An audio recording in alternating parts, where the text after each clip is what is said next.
L'objectif de cette rencontre était notamment de faire le point sur les appuis humanitaires de l'Union européenne avec notre collègue Nicolas Louis, chef de bureau d'ECHO. Parler de cet appui supplémentaire de 5 millions d'euros que la Commission européenne va octroyer à Haïti pour encore adresser des questions comme les logements, comme le choléra.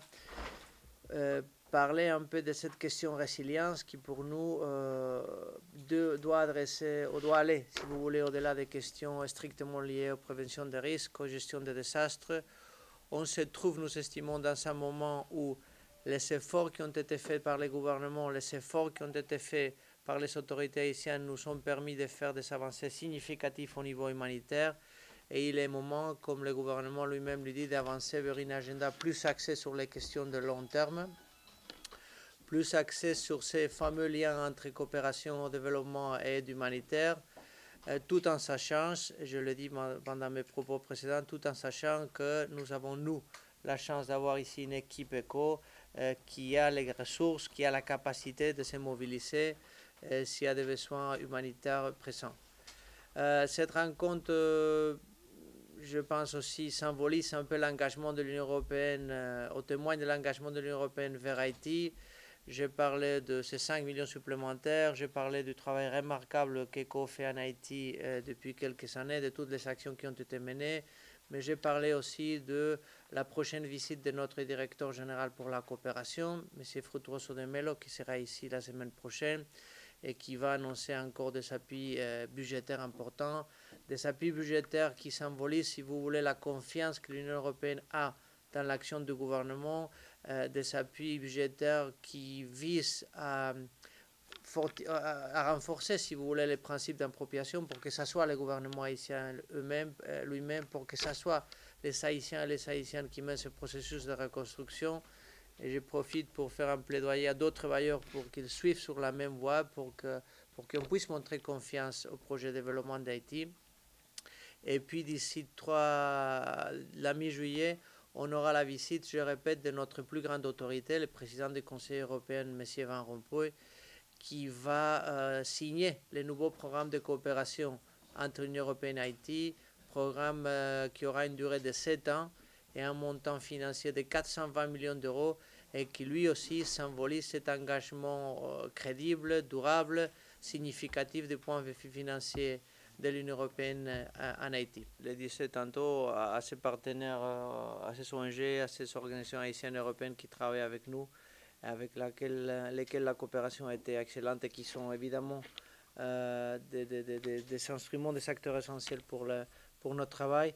Et je pense qu'il est aussi de justesse de rendre hommage aux actions du gouvernement et surtout à la capacité d'interaction que nous avons avec le gouvernement, que ce soit avec les structures plus directement liées à l'action humanitaire, la direction de la protection civile, le ministère de la Santé, mais aussi au plus haut niveau, du ministère de la Planification, au niveau de la primature, au niveau de la présidence elle-même. Nous avons quand même une capacité d'écoute et de dialogue qui est remarquable, qui n'existait pas toujours dans tous les pays, mais qui existe ici en Haïti et qui, à mon avis, montre aussi cette volonté réelle d'avancer, de faire des progrès dans tous les domaines. Pas simplement dans les domaines humanitaires, évidemment, mais aussi dans les domaines des objectifs de plus long terme sur lesquels, de façon légitime, Haïti se place maintenant. Évidemment, nous ne pouvons qu'appuyer les efforts qui consolident la démocratie, qui facilitent des élections inclusives, crédibles et transparentes. Mais j'insiste, le rôle de la communauté internationale, à mon avis, c'est surtout un rôle de facilitateur, c'est un rôle d'accompagnement. Il y a des pas importants qui ont été faits dernièrement et des pas, je pense, qui vont dans la bonne voie pour qu'on puisse avoir ce mois des élections d'ici la fin de l'année. Si c'est le cas, nous serons contents que les élections se fassent, mais nous serons surtout contents parce que je pense qu'il y a un souhait unanime de tous les acteurs haïtiens pour que ce processus électoral se déroule le plus tôt possible et dans les meilleures conditions possibles. Nous exprimons normalement notre position publiquement dans le cadre de Core Group, lidéré, comme vous le savez, par Sandra Honoré, la représentante du secrétaire général de la MINUSTAH. Mais je répète une fois de plus, en tant qu'Union européenne, Nous pensons que le rôle des acteurs extérieurs doit être un rôle de facilitateur et un rôle d'accompagnement plutôt qu'un rôle d'ingérence ou de déterminer ou dicter des positions. La contribution de l'Union européenne s'élève à plus de 5 millions d'euros, donc ce qui fera en sorte que l'Union européenne soit, après les gouvernements, le plus important contributeur au processus électoral. Donc j'insiste, ça montre notre volonté d'appuyer ce processus, mais notre volonté d'appuyer ce processus d'un point financier, d'un point de vue technique, pas dans une approche qui vise à imposer, à dicter, à suggérer des solutions qui doivent, je le dis une fois de plus, qui doivent être déterminées par les Haïtiens eux-mêmes. L'approche de la Commission européenne et de l'Union européenne vis-à-vis Haïti et la coopération avec l'État haïtien utilise plusieurs types d'instruments différents. En ce qui nous concerne, ce qu'on appelle ECHO est donc le bureau de la Commission européenne en charge de l'aide humanitaire et de la protection civile. Ce bureau-là montre aussi l'attention portée par la Commission européenne aux plus vulnérables et aux besoins humanitaires. Nous sommes effectivement aujourd'hui dans une phase de réduction drastique des besoins humanitaires et ceci est lié non seulement aux efforts de l'État haïtien mais aussi de ses partenaires humanitaires comme les organisations non gouvernementales, certaines agences des Nations Unies et le mouvement de la Croix-Rouge. Vous avez vu une réduction drastique du nombre de sites de déplacés et du nombre de personnes déplacées.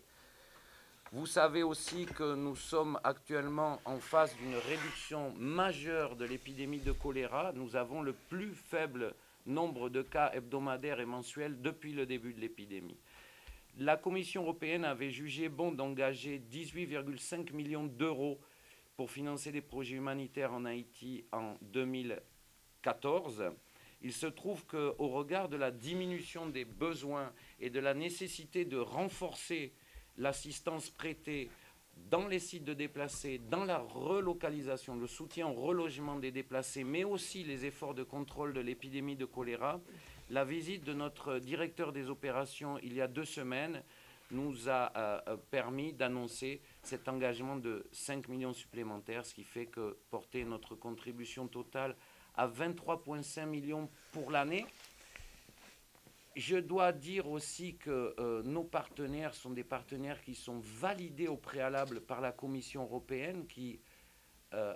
conduit des audits réguliers. Et de notre côté, nous nous assurons ici que les projets que nous finançons sont bien mis en œuvre grâce à une équipe opérationnelle de 5 personnes, 2 internationaux, des spécialistes de l'action humanitaire. Moi, ça fait 25 ans que je travaille dans ce métier, avec un très long parcours avec Médecins sans frontières au préalable et d'autres agences, et 3 collègues haïtiens extrêmement chevronnés, que ce soit dans la santé publique, dans la sécurité alimentaire ou dans la réduction des risques liés aux catastrophes.